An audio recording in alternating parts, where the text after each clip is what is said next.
Hello, DPS community. Welcome to the EDUCA DPS podcast, where we inform families and connect communities. My name is Javier Ibarra, your host of the EDUCA DPS podcast in English. Today in the studio, we have Selena Nakamura, Director of Internal Communications for Denver Public Schools. Selena, welcome to the podcast. How are you today? Hi, good. I'm happy to be here in our beautiful studio. This is my first time. We are excited to have you. You've been here for so long. Can you tell us how long have you been with DPS? And then what has been, of all the time you've been here, one of your favorite moments of your career? Good question. So I'm coming up on 8 years with the district. I started in Choice. I was a temp right out of college when I processed paper applications before we moved to the online system. I did that for a few months, and then I got hired into HR, where I hired our lunchroom workers. I did that for a full school year.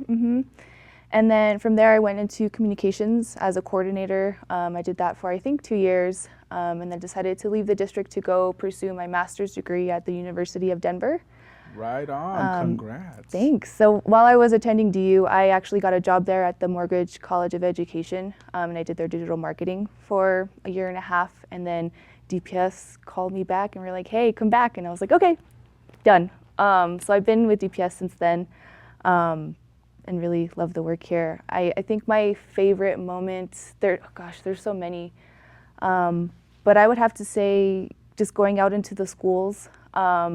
I remember during COVID, we were rolling back remote school, and they had some of us from central office going out to schools to volunteer 1 day a week. And so I went to Westerly Creek every Friday, and I facilitated kids doing their specials. It was kind of funny because they had all these kids in a library, and they were sectioned off. So this section was doing gym class, this section was doing music, and so they're all together but separate. And so it's just cool to see how these kids were adaptive and so quick to just get with change. I wish that adults were more like that sometimes. Yes, don't we all? But yeah, I think that was one of the highlights of my time at DPS. What an amazing career. What an amazing opportunity that we have had to have someone like you work with us for so long. I often say, and you hear me say this in the office, that there are lifers here at DPS, and I consider you one of the lifers here. Same to you. Oh, we can't I'm leave. hoping I can. So I want to introduce the topic for our audience. Today the topic is going to be multilingual communications. So the Denver Public Schools Multilingual Communications Office is a team of professionally trained individuals who dedicate their linguistic knowledge to breaking down communication barriers for DPS families by providing translation and interpretation services. And that's why we have Selena here, who leads this team. So Selena, my first question for you is, what is the mission of the Multilingual Communications team here at DPS? Yeah, so we have two teams within the Multilingual Communications team. We have our translations team and our interpretations team. And really the goal of both teams is just to provide families and students in our community with their language, services in their language, whether it's translations or interpretations. So they have quality education and quality language services.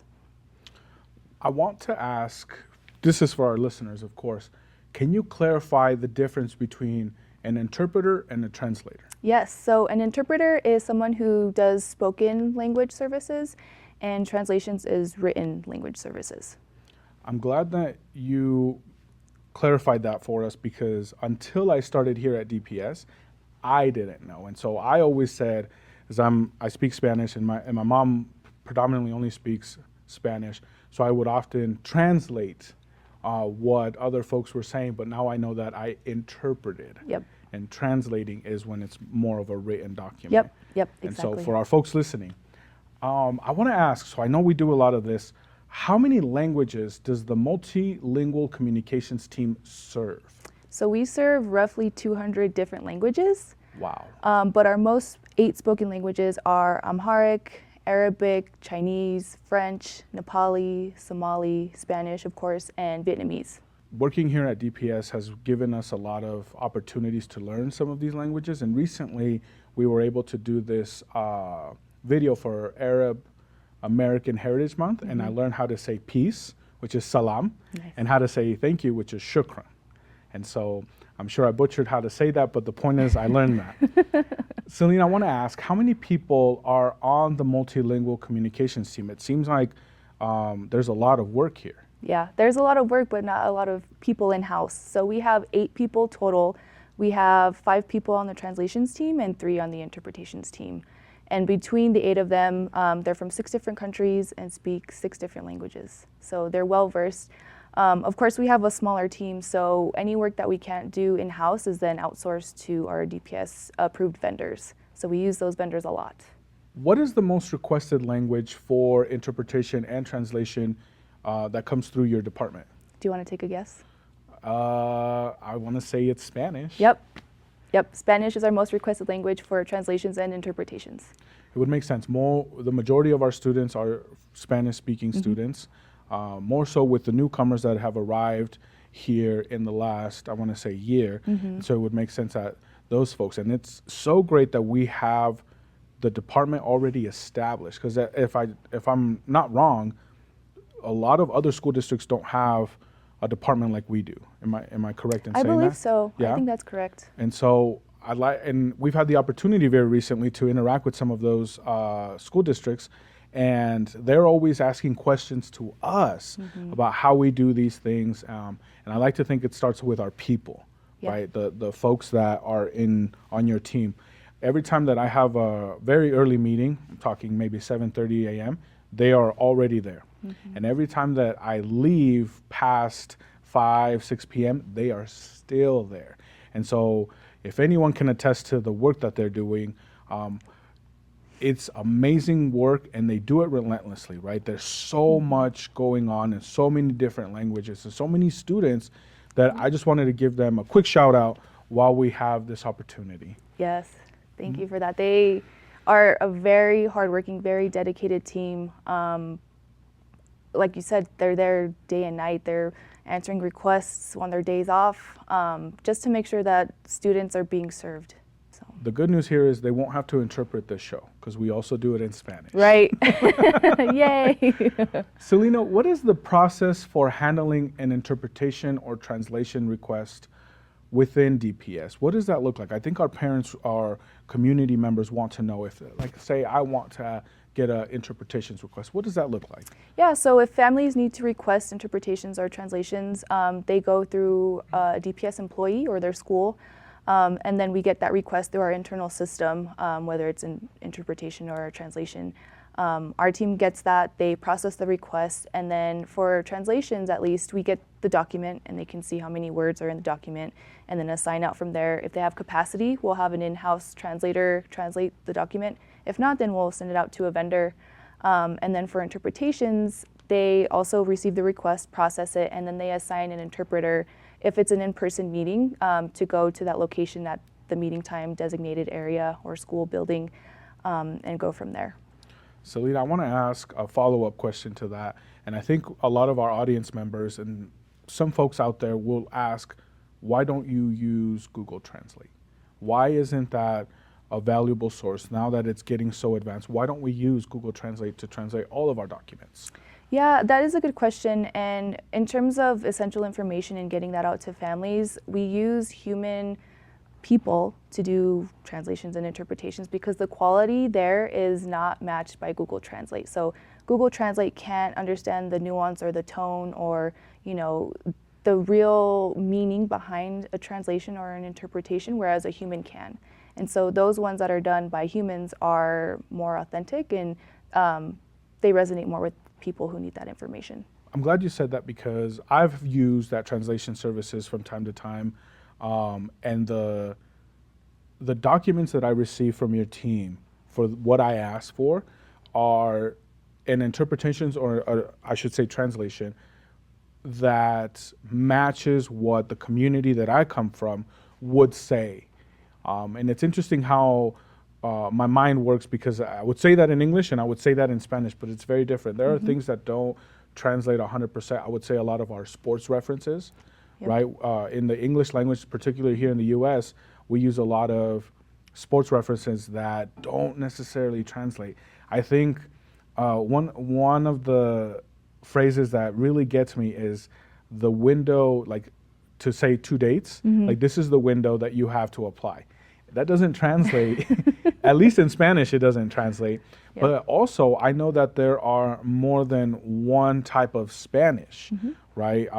There's the Spain Spanish, of course, but then you have all of the South or Latin American Spanishes that come in. So I think that's probably why folks wouldn't want to use a service like Google Translate, because it's hard to resonate with that community if you don't do it. And more than anything, they can tell where you're disingenuine. We went to that conference where we talked about how much AI is too much AI, and that's at the point where it's no longer authentic.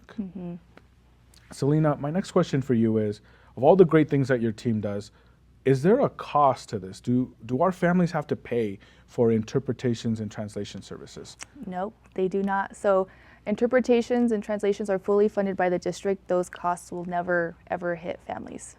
So it's safe to say that if a family wants an interpreter at their student's graduation, there's no cost there. Nope, For parent-teacher conferences, there's no cost. no cost. What about the stuff that the district translates or interprets?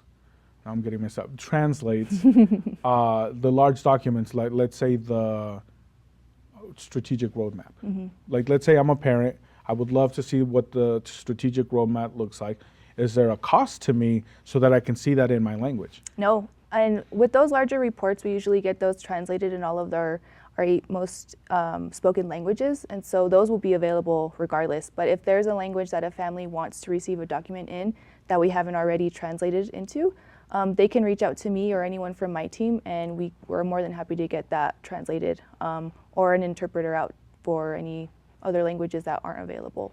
So it's safe to say that if it's something critical or something that all parents should know across the district, that it will be a given that it's translated in all of our 8 most spoken languages. Yep, yeah, as long as it's deemed essential information, which I would argue everything is essential information, yes. then yes, it would be in those 8 languages. Well, thanks for clearing that up for us. My next 2 questions have to do with metrics, numbers. Some folks want to know. Yeah. In the 2023-24 school year, how many words were translated by your team? So we had over 5,576 requests, and those totaled to about 9 million words that were translated just this school year. 9 million words. Yep. Where do you find the time to do all of this? Our team, like I said, they dedicate so much of their resources and their time to meet all of these requests, but those vendors are also super, super helpful in helping us meet all of the requests that we receive. So we talked about translations. Now let's talk about interpretation services. How many interpretation services were provided in the 23-24 school year? Yeah, so we had about 8,282 requests as of June 5th. I know that the team still had some other interpretation requests that they were meeting after the fact, so that number may change. But in total, they had over 8,000, and I think about 20,000 phone interpretations that they completed this year. Wow. When I first started in the district, one of the things that amazed me the most, and I'm fairly new, right? I've only been here about 3 years, not quite life, as some people might say. But something that really interested me was you have these cards that you give parents, and it says, I would like a interpreter in my language. And parents can take that card to the school, and then that's how you get the phone interviews. And so that's why I wanted to kind of highlight that, because a lot of folks will say, well, how do you get an interpreter on the phone? And it's folks that on the spot would like an interpreter, and we have these services. And we have these services for a reason, so that our families can take advantage of. Recently, I was at several events for the school district. We were at a CPAC meeting, we were at graduation, and we were at another community meeting. And at all of these meetings or events that we had, there was an interpretations table front and center with folks who were ready to interpret, and they had these little gadgets, like headphones, so that they could interpret in real time. And I thought that was so cool. And so I wanted to give that piece. Selena, my next question for you is, what DPS materials does your team translate that our parents might receive at home? And we already touched a little bit on this, but what are some of the ones that are more common? Report cards, enrollment packets if they're in transition grades, invitations to events, attendance letters, menus, the list just goes on and on. School menus. So I'm a product of DPS, and everything that was sent home to my mom was in Spanish. And now I'm starting to think back that it was probably folks who still work in your department who helped do that, even though this was quite a few years ago when I was still a student. Selena, I want to thank you for your time here with us, but before I go, do you have a final message for us? I would say, especially for those who are requesting services for translations and interpretations, if there's any need to contact our team or put in a request right away, just because the vendors that we outsource to, we share with other organizations like the state, other school districts, other organizations, and so it's sometimes hard to find vendors at the last minute. So I really urge schools to reach out and put in those requests as soon as they can so we can make sure that those requests get filled, especially for interpretations, because those requests, if they come in a little bit later or a little bit last minute, it's really hard to find an interpreter who can be there available at that time in person. Right. And it's also really important to make sure that any information that they have about the meeting, they include that in the request so that we can give our interpreter all the information they need in terms of time, location, a contact number, everything that they need so they can just go in, do the meeting, give great service, and then be on their way to their next appointment. So just to recap everything that we've talked about today, families looking for interpretations or translation services, go to your school. And then schools know to contact your team in order to get connected. And there's no cost. No cost. Never. Never. Never, ever. Nope. All right. Well, Selena, I want to thank you for joining us here today. This wraps up our EDUCA DPS podcast. I want to thank everyone who tuned in. Thank you to our guest, Selena Nakamura, for this important information. I want to ask our audience to please share this episode, right? There was so much valuable information. So please share our EDUCA DPS podcast with your relatives, friends, and the entire DPS community. If you liked this show and many others, please subscribe to our YouTube channel at Denver Public Schools Plus. And you can also find us on your main podcast platforms. Just search for the Denver Public Schools Podcast.